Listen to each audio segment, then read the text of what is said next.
दे लाला भज गिरिधर गोविंद गोपाला भज गिरिधर गोविंद गोपाला भजो मुरली मनोहर नंद लाला भजो मुरली मनोहर नंद लाला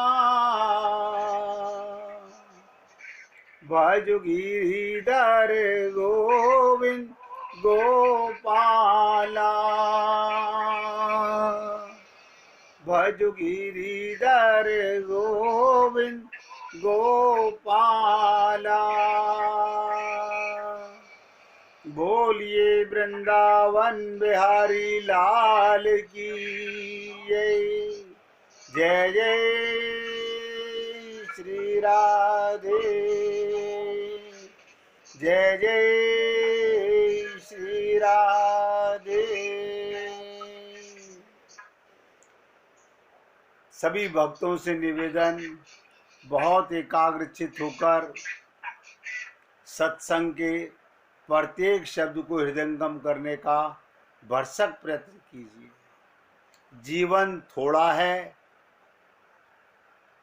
भगवत प्राप्ति का लक्ष्य बहुत बड़ा है। अब हमें सोचना है हम इस थोड़े से समय में अपने लक्ष्य को कैसे पूरा करें। भगवान ने सबको मौका दिया है अपनी प्राप्ति का। हमने आपसे 20-25 दिन पहले एक नव ग्रंथ के ऊपर चर्चा चालू की। रामानुज संप्रदाय के 5, सोचिएगा, उन संतों की कृपा का फल 5 ग्रंथ थे, जिस पर हमने 4 पर आप पे चर्चा की। सबसे पहले था अर्थ पंचक।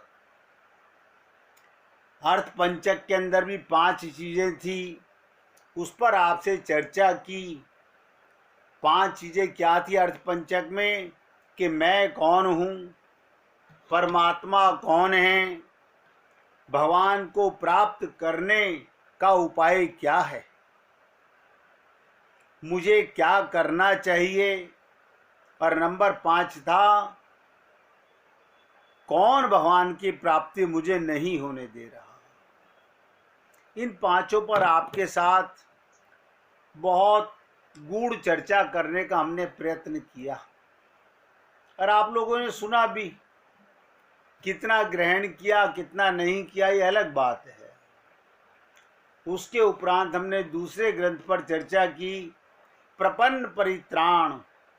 ये क्या था कि मेरा बंधु कौन है, मेरा स्वामी कौन है, मेरा मालिक कौन है।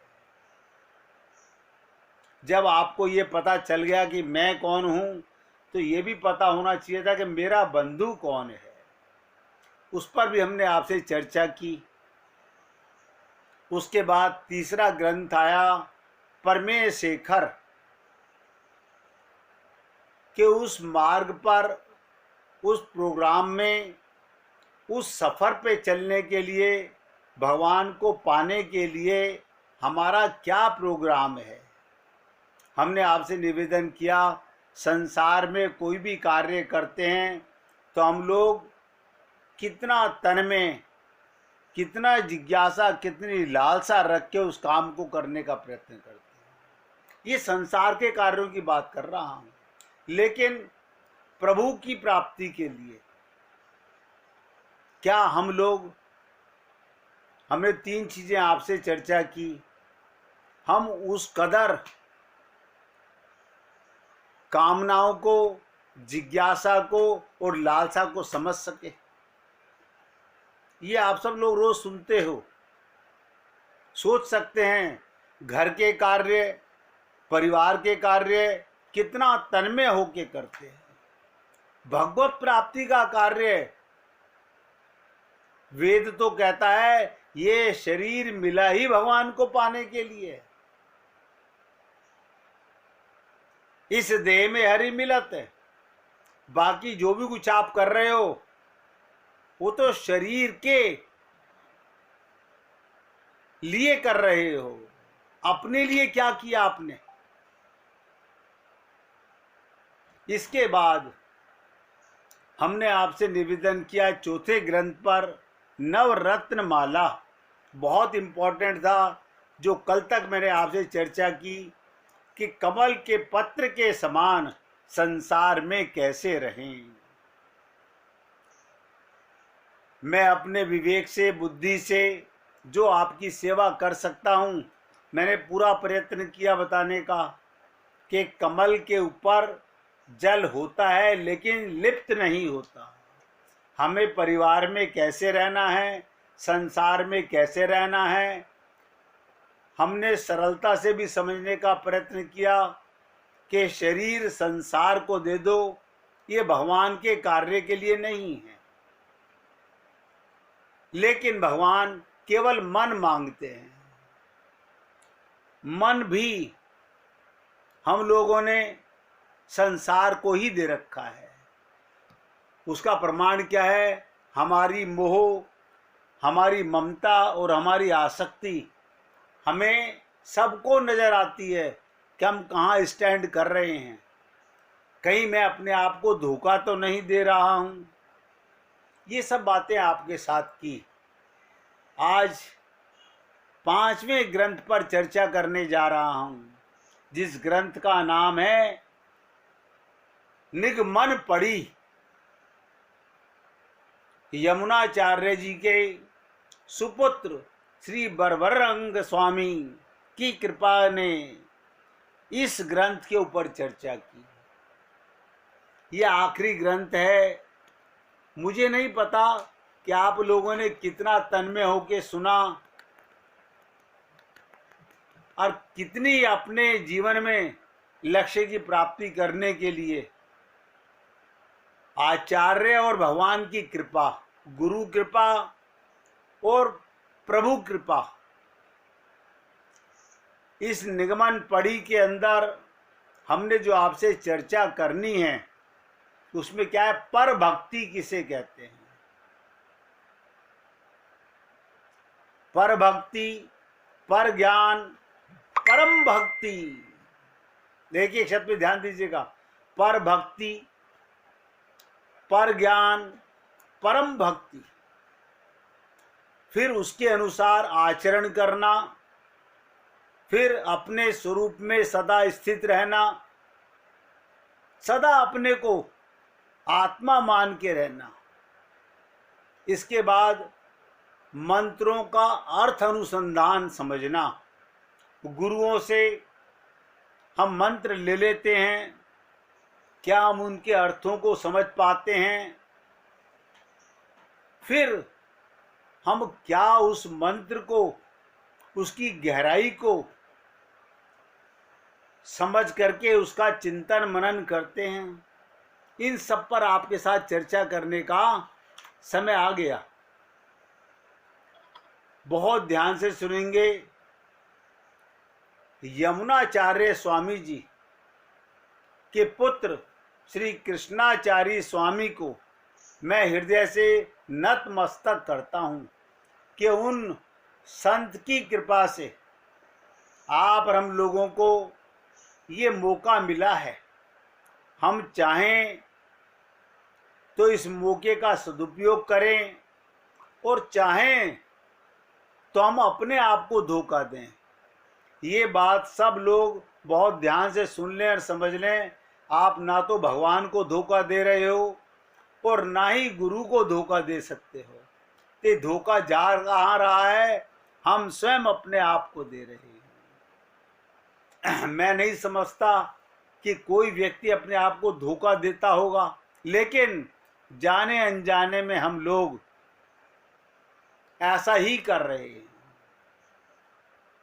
तो यमुनाचार्य जी के सुपुत्र श्री कृष्णाचार्य स्वामी जी क्या कहते हैं?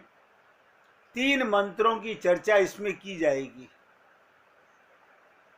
उन्होंने कहा श्रीमद् अष्टाक्षर मंत्र के 3 पद हैं, आप गाते हो ओम नमः नारायणा।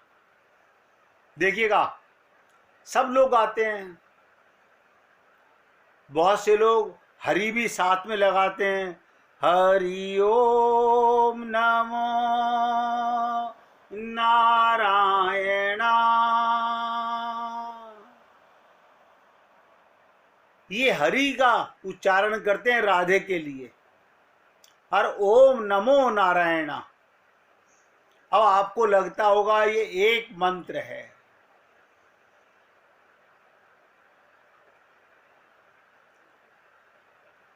इसके अंदर बहुत गहराई से समझने का प्रयत्न करें। इस मंत्र का तात्पर्य क्या है? ओम माने क्या? हम सब लोग बोलते हैं ओम। ओम तो शांति का प्रतीक है। मैं देखता हूं बहुत से लोग उच्चारण कर रहे होते हैं, उनसे पूछो ओम माने क्या, वो तो हमें नहीं पता। शांति का प्रतीक का मतलब क्या? अगर आप ओम का देखिएगा, उपनिषदों के अंदर आता आ उ मा, ये 3 अक्षरों को मिलके बनता है। ये आ का मतलब क्या, उ का मतलब क्या, मा क्या मतलब क्या?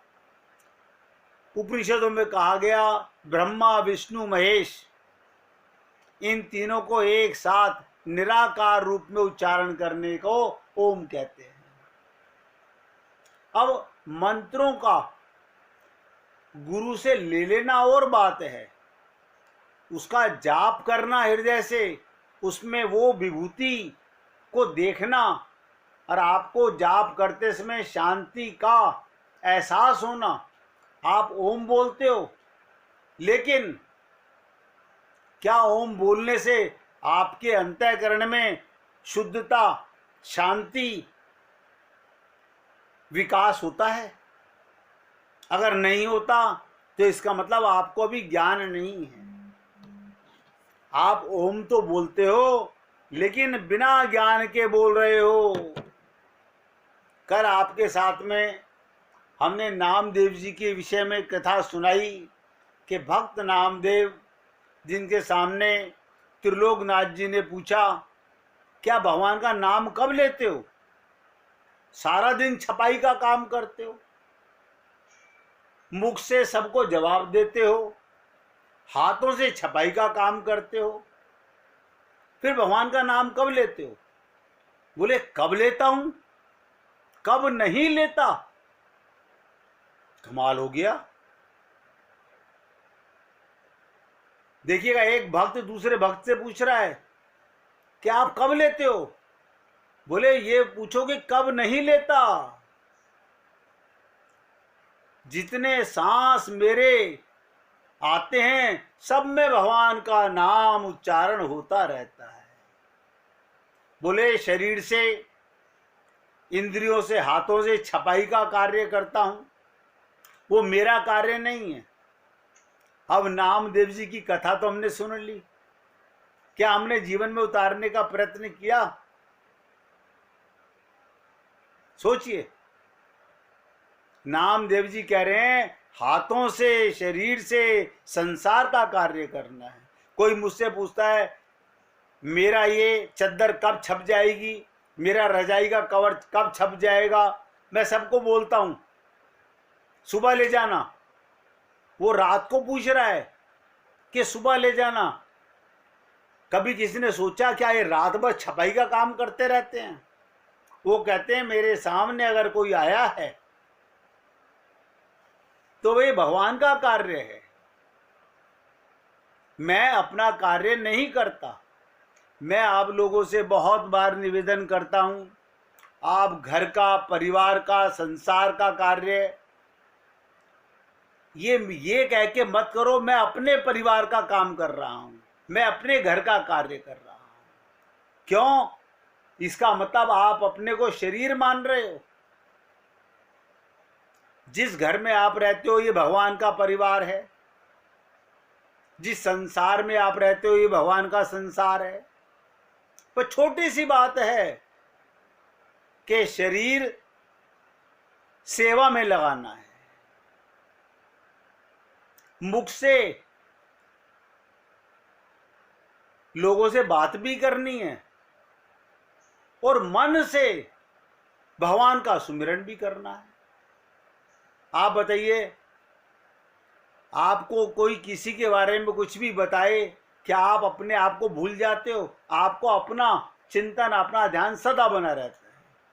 सारी स्त्रियां अपने आप को स्त्रियां मानती हैं, पुरुष पुरुष मानते हैं। कितने भक्त ऐसे हैं जो अपने को आत्मा मानते हैं? सवाल यहां पर है कि कितने भक्त ऐसे हैं जो अपने को आत्मा मानते हैं। आप हैं आत्मा, ये ज्ञान अभी तक परिपक्व क्यों नहीं हुआ?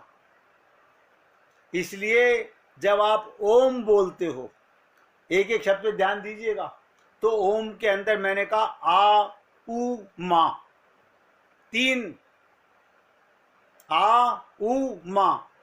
आ का मतलब उत्पन्न होना,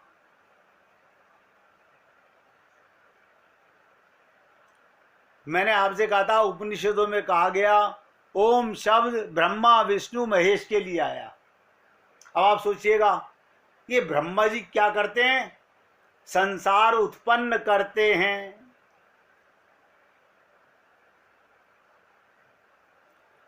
लेकिन आप जब आ बोलते हो तो आपके अंदर भगवान का प्रेम उत्पन्न हुआ ओम बोलने में। जब ऊ बोला, ऊ का मतलब था उठना, विकास करना। महाविष्णु क्या करते हैं? महाविष्णु क्या करते हैं? पूरी सृष्टि का विकास करते हैं, उनका पालन पोषण करते हैं। जब आपने ऊ बोला, क्या आपके हृदय में भगवान के प्रेम का विकास हुआ? नहीं, इतना समय कहाँ होता है। इतनी देर में तो हम पूरी माला बोल लेते हैं, ओम नमो नारायण। इसीलिए तो लाभ नहीं मिल रहा। भजन गा रहे हैं, भजन का अर्थ तो पता ही नहीं है, मंत्रों का उच्चारण कर रहे हैं, अर्थ तो ज्ञान ही नहीं है। तो आ का मतलब नोट करो, उत्पन्न होना। ऊ का होता है उठना, विकास करना। और माँ का मतलब होता है मौन हो जाना। भगवान शंकर हर पल मौन धारण किए रहते हैं। अब आप सोचिएगा, आ उ मां, अगर इसी पर मैं आपके साथ चर्चा करूं, आ उ मां पे ही, तो आप ताज्जुब करेंगे कितनी लंबी चर्चा है इसी के ऊपर। आ उ मां पर ही कितनी लंबी चर्चा है।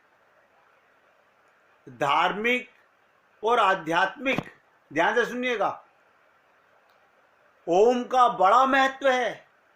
हिंदू धर्म, बौद्ध धर्म, जैन धर्म, सिख जैसे धर्मों में ओम अथवा ओंकार की ध्वनि पवित्र माना जाता है। और मैंने आपसे कहा ओम शांति का प्रतीक है। ओम शांति का प्रतीक है। ये शब्द हमारे मन के अंदर है और बाहर भी है, अंदर भी है और बाहर भी है। ओम हिंदू समेत विभिन्न धर्मों का पवित्र चिन्ह है। अधिकतर मंत्रों की उत्पत्ति ओम से ही हुई है। पूरे ब्रह्मांड का सार निहित है।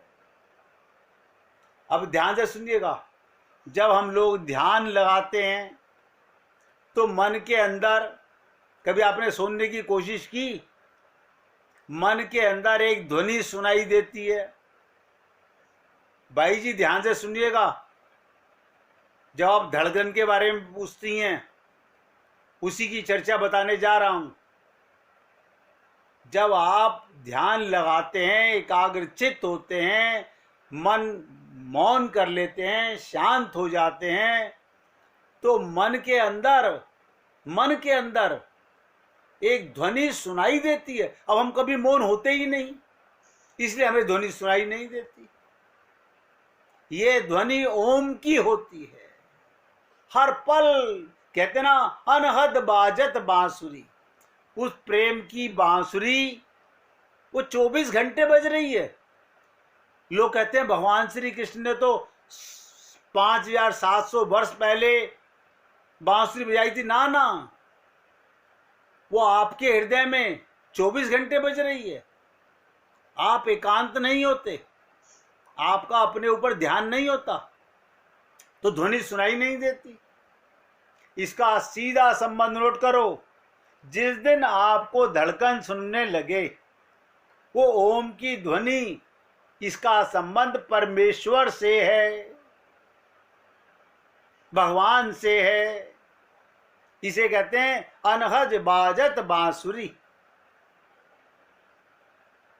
ओम ही ब्रह्म है, ओम ही ऐसी ध्वनि है जिसका कभी, नोट करो, ये वो ध्वनि है जिसका कभी क्षरण नहीं होता,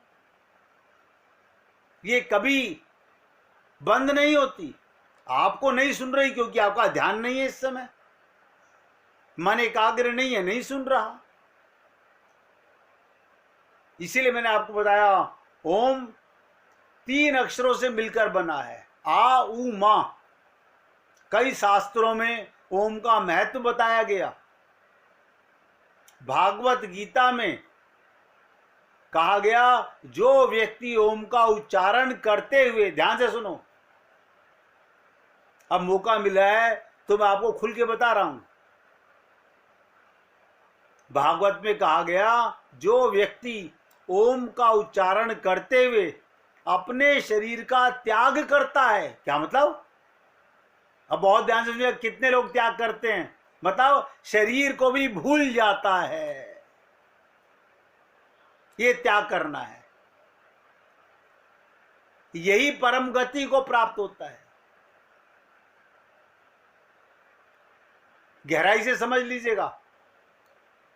ओम का उच्चारण करते हुए अपने शरीर का भान ना रहना, अपने को शरीर ना मानना, शरीर से ऊपर उठ जाना, विकास हो जाना, वो परम गति को प्राप्त होता है।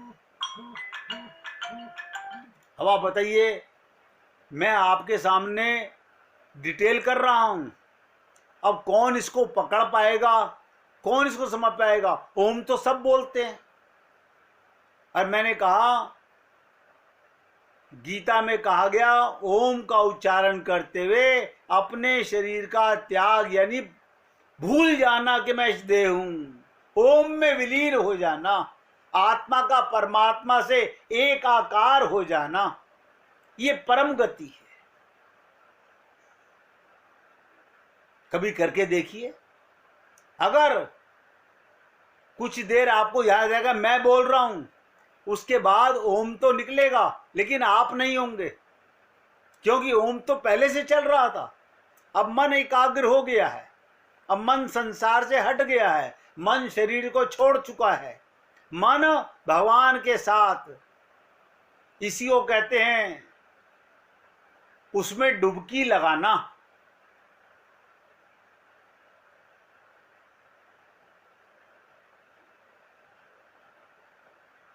कुछ मान्यताओं में ओम की उत्पत्ति भगवान शंकर के मुख से हुई।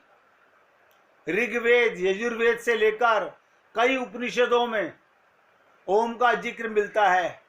मंडूक उपनिषद के अंदर कहा गया, संसार में भूत जो जा चुका, भविष्य और वर्तमान काल में, इनसे भी परे जो हमेशा हर जगह मौजूद है, वो ओम है, जिसका कभी अंत नहीं होगा। आप बताइए, आपको अपनी आत्मा की तो पता ही नहीं है, कैसे पहचानोगे? कैसे परमात्मा का ध्यान करोगे? ओम में डुबकी लगाओ, उस ओम की ध्वनि को सुनो। शरीर का भान खत्म हो गया, आपके शरीर के ऊपर मक्खी बैठी, आपको पता नहीं, कोई आपको आवाज दे रहा है, आपको पता नहीं, क्यों? उसमें आप शरीर में नहीं थे, शरीर से आगे जा चुके थे। अब केवल ओम की चर्चा कर रहा हूं। अब सब लोग प्यार से गाइएगा।